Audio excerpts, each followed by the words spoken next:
It's second down and 15.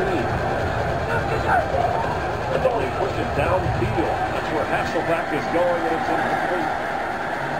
Headed for Deion Branch, a touchdown catch earlier in the game. Pretty good coverage by Terrell Brown right there. Seahawks fans are booing.